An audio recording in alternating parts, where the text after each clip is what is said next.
How are you all? Oh, there you are. It's a little better back here. Actually, it is a little bit better. I don't like sitting down, though. Let me just give you an idea of what I've been up to of late. I was up in, yeah, that's a little bit better. I was up in Halifax doing a concert up there, a science fiction concert. I am working on a new piece, which is about the Scopes Intelligent Design Trial, which took place in Dover, Pennsylvania. I don't know if any of you know about that. You can ask me about it if you want. Are there any questions? Yes? No? I don't know where the questions take place. Yeah? There are no questions? Oh, surely there must be some questions. All right, go ahead, ask your question.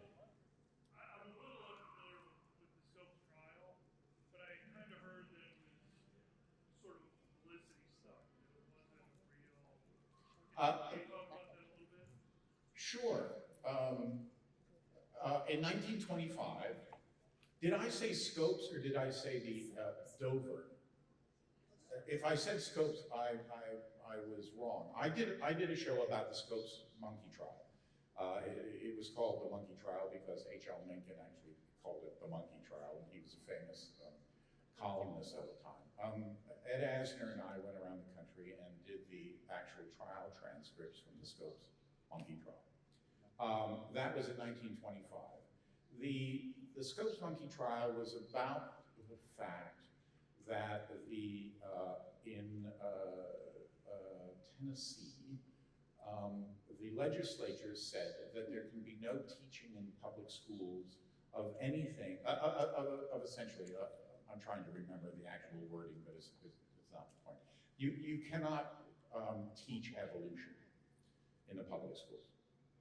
And so the ACLU and Clarence Darrow, along with William Jennings Bryan, and there was this trial. It was done as a publicity stunt. And the publicity stunt was this, and that is that Dayton, Tennessee was a little town that had lost their main manufacturer, and I can't remember who that was. Maybe it was a cement factory or something like that. And a lot of people left town, like 800 people in a town that was about 3,000. So it was a lot of people. So one day they came up with this notion, and that is that could they perhaps not do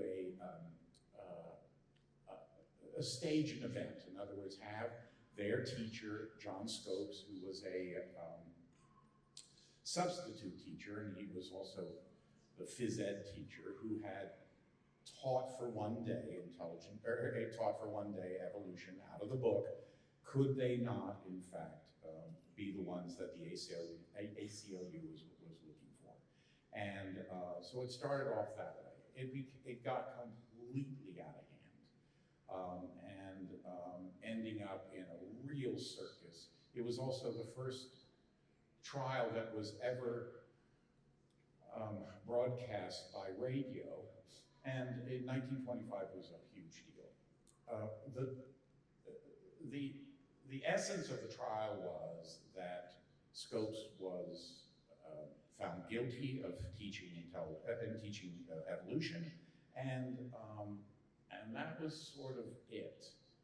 It was not until 2005 at the Dover Intelligent Design Trial in Pennsylvania that the whole issue came back up. I'm sorry to get off on this very academic discussion. So why don't we go with some of your questions? Yes. There we go. Yeah.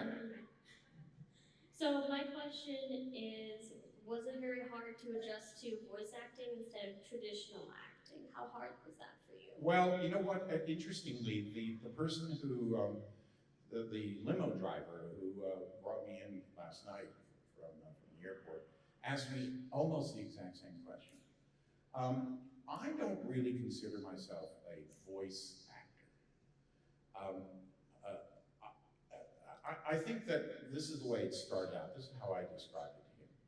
You know, you're 13, 14 years old, and when a lot of actors sort of begin to think, gee, people start thinking, gee, I really enjoy acting. And they start off on that road, and then when they have to start making a living at it, the road kind of bifurcates at that point. It splits. And there is, some people do very well in commercials, but not so well in plays, in television, and in movies. I did better in plays, television, and movies. Others do very well in doing voiceovers, and they're usually, you know, the stuff like, whatever, you know, BMW, you know, that type of stuff, all the radio ads and whatnot, and I was never good at it, and more to the point is that I actually never tried to be. They were, in a way, like commercials for me. And I wasn't that interested, and I was very fortunate in that I didn't have to make a living. I was making a living in this other area. When I became sort of known, people then would ask me to narrate things or ask me to do cartoon jobs and what have you. But I didn't approach it that way. So when then I go into a room nowadays, and it's a room that's made up of voiceover people, they have many different characters that they have developed. You know, they've got this character and this character. You know, all these characters that they've developed and they're really good at. And I don't. I've been hired just to do whatever it is that they've hired me to do. But it's always a moment of kind of tension for me, because they'll go and they'll come in, the director will come in, and there might be 6 or 10 of us there. And they'll go, oh, Bob, you're playing the character you're playing, the one character playing, but we need 3 other characters. And they're like, oh, okay, well, how about if I do that? Okay, that's good. And then they'll go around like that. And I'm thinking, please don't choose me. Please don't, because I haven't approached voiceover work that way. But there are people who do, and they are very skilled at what they do, much better than I am. I just have been fortunate in that as people have hired me, like I guess you might want to say about, My Little Pony. I simply got called. We have a character for you. Are you interested? I read it. I went, sure. Okay, next. Hello. Speaking of that, as you know, the internet loves My Little Pony, and I was wondering if you have seen any fan art of you or Discord that you are particularly fond of. Pretty good, huh? You know what? I'm sitting down because I can actually see you. Yes, I've seen lots of fan art, and one of the things which impressed me a lot about the My Little Pony fandom is the artwork. The artwork and the music. Interesting that in the Star Trek world, it was science. It was the fans were interested in science. They were interested in movies. They wrote a fair amount of fan fiction. That was their expression in the My Little Pony world. It's the artwork and the music. Thank you. Yeah. Next. Hello. I loved you as Eugene in Days of Our Lives, just by the way. It was my favorite show. You know, probably in all of my acting, that was the most fun I ever had. I can see it. Yeah, we had a great time doing it. People have asked me for years why it is that I didn't stay. A couple of years ago, they asked me to come back, and I ended up not going back. My feeling is that you can't go back.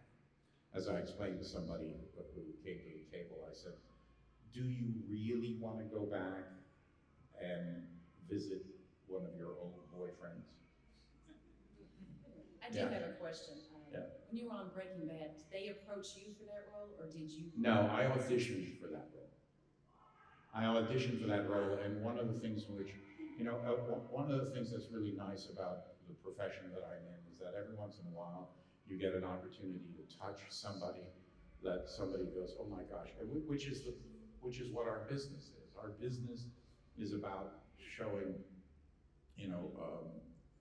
giving us an insight into who we are. I played a character on Breaking Bad who, my only interest was my daughter. My daughter was a drug addict. I didn't understand at all what was going on. I was only concerned about making her better. So it made me sort of an innocent in the show and someone who was deeply, deeply touched and moved by her struggle, and she ultimately dies. I've had kids, I'll call them 20-year-old guys, come up to me and sort of who looked to me like they had lived already really hard, and come up to me and say, hey man, were you Jane's father? Did you play Jane's father? And I go, yeah. And they go, yeah, well, I guess now I know what my parents went through. I went, wow. So that's when theater does its best. I also love Days of Our Lives. That your character is great on there. But talk about, what was your favorite episode to do of Next Generation? I think All Good Things, which was the last of the Next Gen things. It sort of, I didn't have that much to do. I had enough, but let's say that there were 6 scenes, which was probably all that there were. They were sort of essential scenes. They cut a really nice facet on this, rough stone. And with that, I saw the opportunity of being able to cut, 1 or 2 more really clean facets for the character to communicate a little bit more. So I think that was the show that. It was very satisfying to wrap it up. It was, yeah. I thought they did a very good job. Us fans were thrilled to meet you here today, so thank you very much. If you could meet someone, either alive or dead, who would that be and why? Well, I spend my time living sort of in the past, living in history. Alexander the Great. There was a really interesting survey done of history professors all around the country, asking for Western civilization who was the most important. And certainly in areas that are very religious areas, Bible Belt areas, and what have you, you would think that one would say Jesus, but it turned out that it was Alexander the Great, because, and I can see why, because he actually Hellenized much of the world at the time. The level of how smart, how transcendent he was. I was listening also on the way coming in to a very in-depth discussion about Emily Dickinson. I went, wow, I would have loved to have met her. If I could have ever enticed her to come out of her room. There's a wonderful podcast of the BBC. It's called In Our Time, and they deal with the most seemingly obscure, but not really. I mean, there was they talked about this woman, Bear, something, I can't remember her first name. In the 1600s, she was a spy. she wrote right after Shakespeare wrote. Her plays were tremendously successful. She was a spy in France for the British. I mean, you know, all these amazing stories, and you know, so I live very much in that world. Thank you. Thank you for taking the question. I was curious, who did you have the most fun acting with on the Star Trek series? Patrick Stewart or Kate Mulgrew? Well, you know, I've asked that a lot. The question, from your point of view, would probably, if I answered one as opposed to the other, you would go, oh, it's because you like someone. You like them more. That's not really what denotes having the most fun. Kate and I have known each other for years. We have spent a lot of time having over, you know, drinks for hours and hours and hours, chatting, and we're great friends. But the scenes between Kate and I were not quite as good, I think. It isn't that the writing was not as good as with Patrick and I. And the reason is this, and that is that they were so concerned that Kate, Janeway, might play it that she is infatuated with Q. And I kept on going, well, what would be wrong with that? Why not have that as a color, you know, on our palette that we can play with? Because that, in a way, that's sort of the 800-pound gorilla in the room there. I mean, that's the part that the audience is going to go, oh, like that. But by stripping that away, and always having her have to play it, you know, Q, you know, I don't like you. I mean, the fact of the matter is, it's sort of, you know, it just gets kind of a little poopy after a while. You don't know, really. And it's just not as much fun. So while Kate and I have a wonderful relationship with each other, and we laugh a lot and what have you, we could not quite bring that into the show. So the relationship with Q and not Patrick, but Picard, was not constrained from an acting point of view.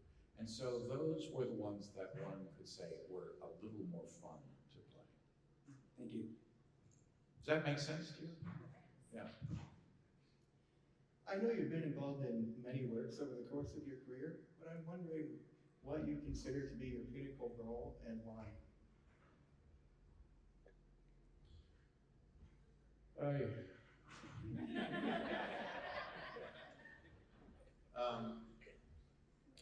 I just finished, actually not just, it was right about this time last year that I started.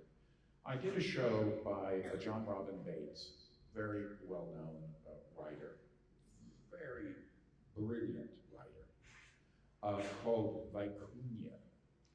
And I played essentially Trump 2.0. It was a very difficult role, which I technically did well.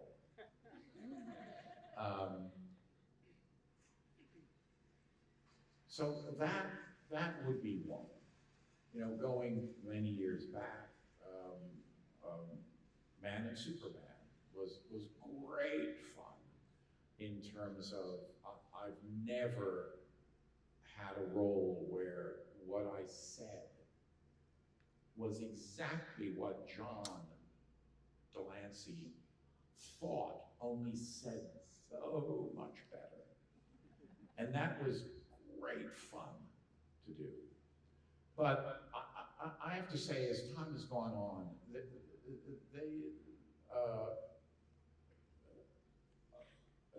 they've become sort of I don't know, I'm just pulling away from it. It's not easy, I'm very dyslexic. It's tough to learn these lines. I'm like, ugh. So unless something comes around that I go, oh my God, I got to do that, like that show of last year. I'm spending more time writing material and things like that. Yeah, thanks. Hi there. And what's your favorite hobby, favorite thing to do on your downtime? Well, I don't really have a hobby. I mean, put it this way, I sail. But it's sort of at a, I mean, I sailed from California to Tahiti, so it's, you know, a lot of sailing. My trip back was 52 days at sea. So that's sort of a world that I go into. But in terms of hobbies, I know I always think of hobbies as, you know, mounting butterflies or something like that. And in other words, things that you do at home and they're very contained.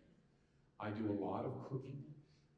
We have a lot of dinner parties. I mean, one of the things is that my friends in New York, I started in New York, they say they don't have the thing in Los Angeles is that you go to people's houses for dinner.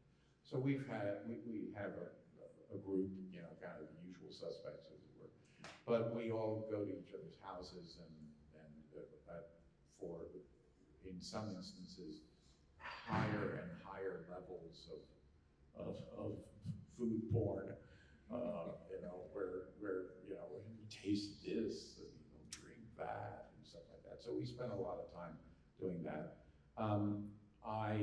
Everything I do is self-generated. You know, there's nobody out there who says that you have to do something. So it is, in a way, it's a life that, for those of you who have a job that you are working for, the man, you would go, oh, isn't that great? But, you know, like anything, the grass is greener. When you have to get up every morning and go, okay, what am I going to be doing? You know, it has its difficulties as well. So I write projects. I'm getting ready for another series of shows that I have written. I also am on a circuit, as it were. I'm very concerned about science being taught, that the best information that we have today, 2018, be taught to our children. And so I also speak around the country for the separation of church and state, to make sure that religion is not taught in classrooms any more than science be taught in churches. So those are some of the things I do. Cool beans, thank you. Yeah, cool beans. Hello. Hi. All right, so you mentioned liking to cook. What are some of your favorite things to cook for yourself? Well, I just finished, I mean, for myself, I just finished doing a coq au vin for 18 people for Thanksgiving. I'm not a big turkey fan, so that was that. I have a great, do you have a smoker? No, not really. They're not expensive, as long as you have an outdoor area. I do a salmon, which is really easy, and it's an absolute knockout each and every time. So those are some of the things. Thank you. Yeah. Hello. Yeah, I'm just wondering, because we know now that Patrick Stewart is going to be coming back as Jean-Luc Picard. So I just wanted to ask you, how likely is it that we can expect to see the return of Q in the new series? You know what? I've been, ever since, I guess, that announcement, people keep on asking me. This is, for me, as it would be for you, imagine that there's, you know, a friend in your circle and they're having a dinner party, but you haven't been asked. All you know is that there's going to be a dinner party. So your best bet is to not actually think about it too much, because you have nothing to do with that. The other thing is that, you know, let's be serious here. Am I to be kind of like geriatric cute? You know, is it, you know, is it up and down the hallway in wheelchairs? You know, I mean, you know, that type of thing.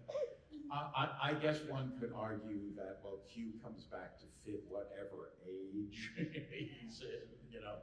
But I don't know. I don't think about it. It's only when you ask me that it's at all in my notions about anything. Well, I think I speak on behalf of everyone that would be an amazing thing that if they would invite you to that dinner party.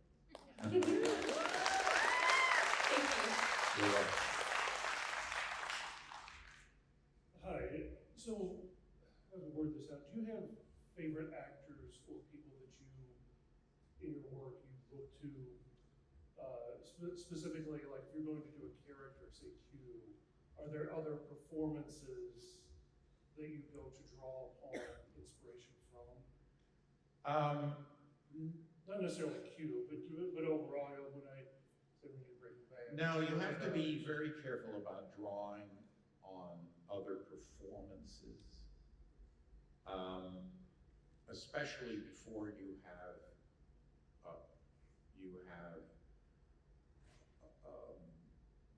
brought the character or what it is that you're going to do into yourself, because it's very easy to miss a step in the process of preparing.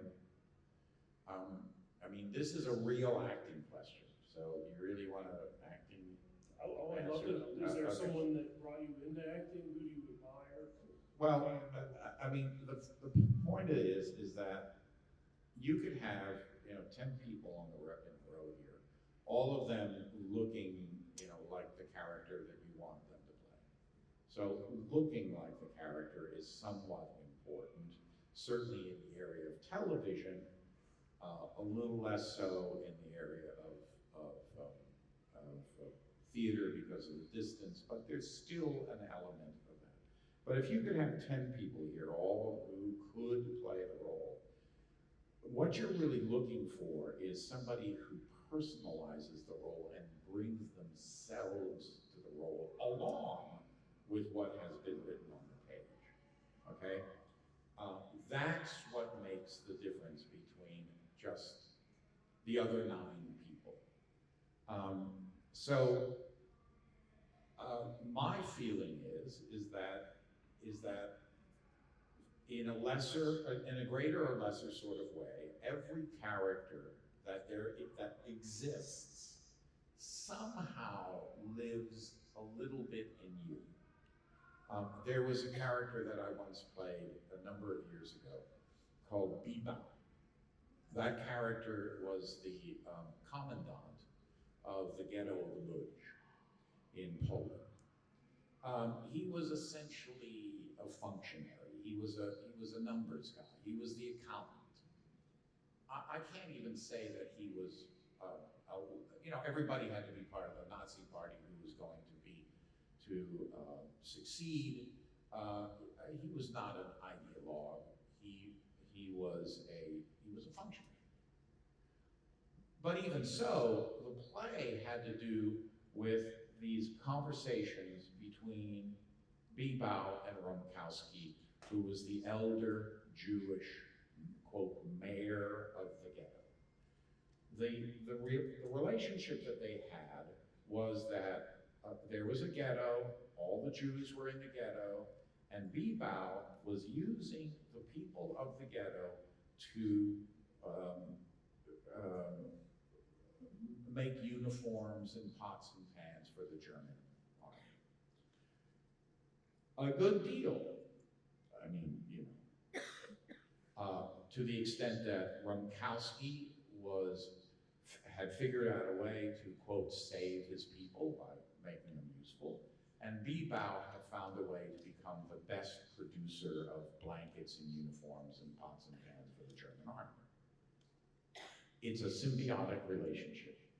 Into this relationship comes the final solution. So both men now find themselves at risk.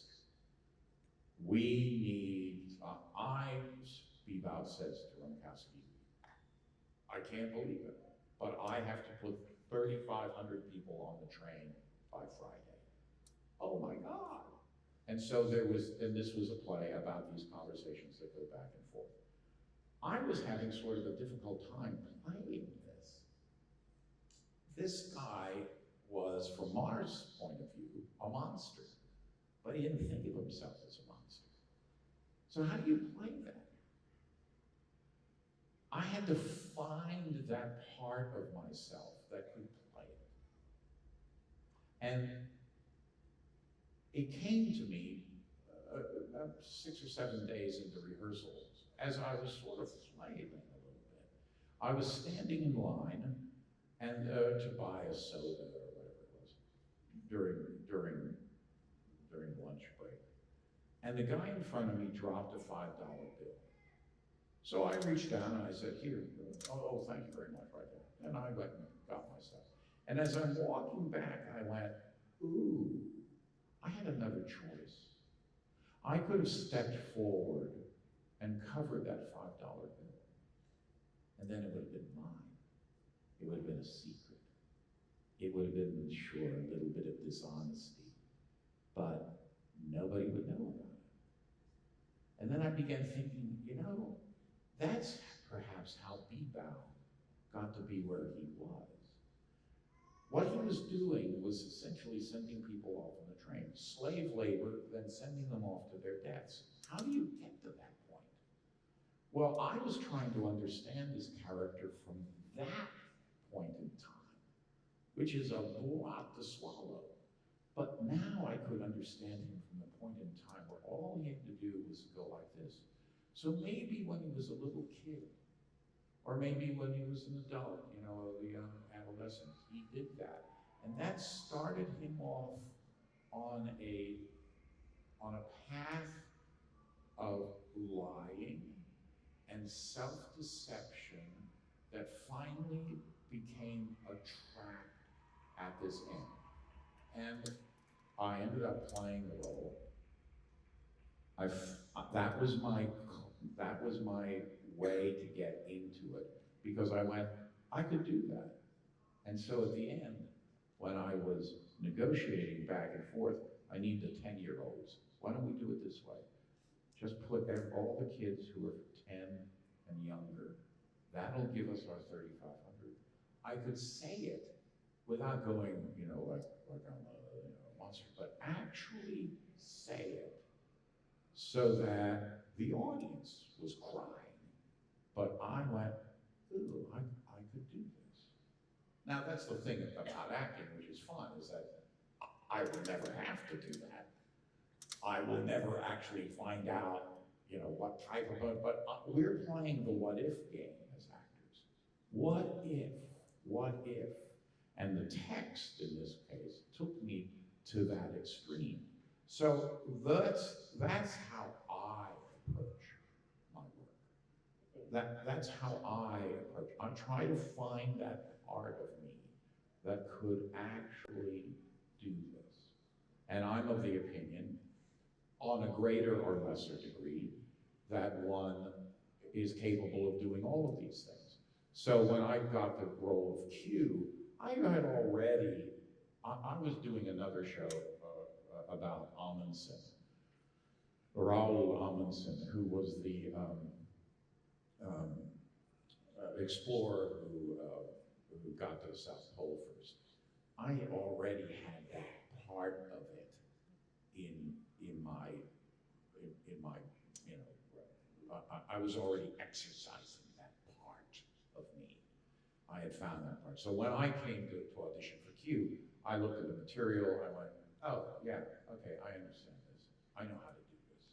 There's a part of me that knows how to do it. And I went in and I auditioned and I got the job. So for me, everything, years later did I look at, someone told me, Trelane. Yeah. Smart about that. If I had looked at Trelane first, I would have short-circuited that mechanism, and I would not have gotten to me. I'm sorry, really long-winded, but it was an acting question. Thank you very much. Yeah. Hi there. Growing up and in my profession, I'm always amazed at how many people wind up where they've gotten, but that wasn't their original path. Like if you have somebody who was going to be a math teacher, but now they work on computers. Was there any occupation that you had when you were first starting that you thought maybe, I might have to do that instead? No, there wasn't. I often think that, no, there wasn't. I was a kid who was very dyslexic, but at a time before they understood anything about dyslexia. And so they would simply say, well, he's slow, or he's mildly retarded. So I just flunked out of schools. And I flunked out of 2 schools. And here it is, I'm in this school, which was essentially for kind of wayward kids. My senior class was 18 or 19 kids. So we're talking about a little school. But we had sort of wayward teachers, perhaps a little bit. And we had this wonderful teacher called, his name was Mr. Biddle. And he was the head of the soccer team and the history teacher and the principal, the vice principal, and he would come in and he would just announce, we're going to do Mozart's Marriage of Figaro. We're like, whatever. And my God, he would force us to do it. We're going to do, it was all classical stuff. We're going to do Handel's Messiah, all of it. We're like, so we had the whole school who could get up, the whole school could get up on a platform. And this went from first grade or kindergarten to 12th grade, could get up on a platform which was maybe about twice the size of this platform. So it was a tiny little school. And he came in one day, and it was in the springtime, and I was in the back of the class, yakking away. And all of a sudden, he threw a book at me, and it hit me square here, and got my attention. And he said, we're going to do Henry V. And Delancey, you're going to play Hal, and you have 2 months to learn it. Well, I had real difficulties reading it. But I learned it. I learned my little part. And I did it. And I was very fortunate to this extent. That is that a man had come to see his granddaughter in this show, in this little play that we did outside in Philadelphia. And he was the editor of the Pelican Shakespeare. And he took my father, who had come to see the show, he took my father to the side and he said, if your son has an interest, you should encourage him because he has a flair for this. And that summer, my father said to me, it was a month later, have you ever thought, I was talking to a 14-year-old, have you ever thought of being an actor? Now, you have to understand, as far as he was concerned, for a kid who had just flunked out of everything, this was kind of like any port in a storm. I mean, how many parents ask their children if they want to be actors? And I just remember thinking, oh God, what a stupid thing. say. But it began to work on me. And I did, by the time I left that school, I did Henry IV, Romeo and Juliet,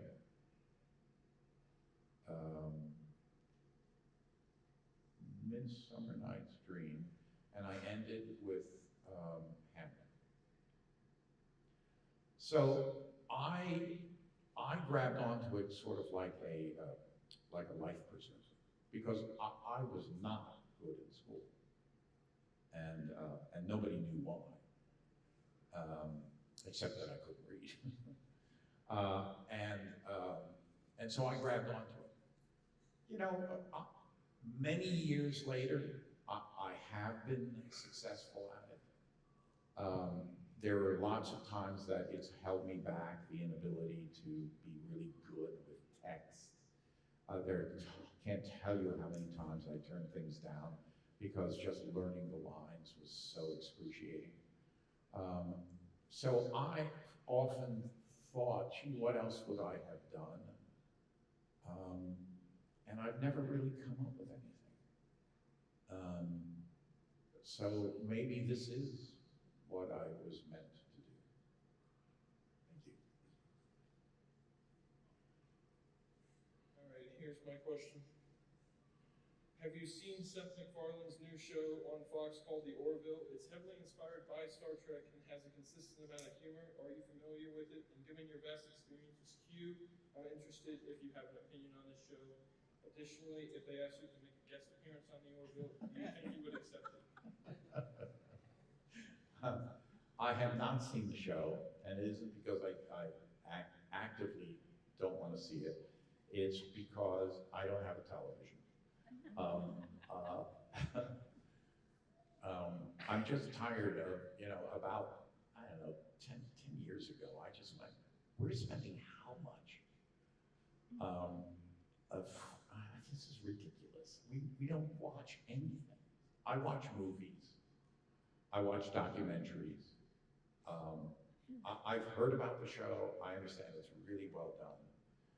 Of course, it would be nice to be asked, but nobody's asked me, and I don't know the show.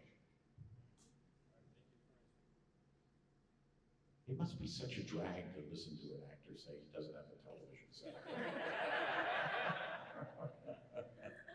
So I believe that you wore both the uniform from TNG and Voyager, Deep Space Nine. Which one was more comfortable wearing? Oh my God, you are down into the weeds now.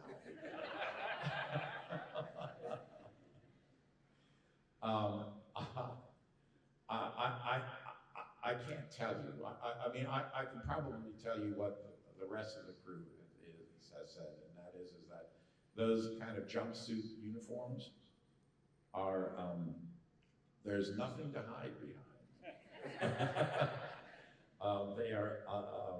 They are unyielding in their exposure. I don't know.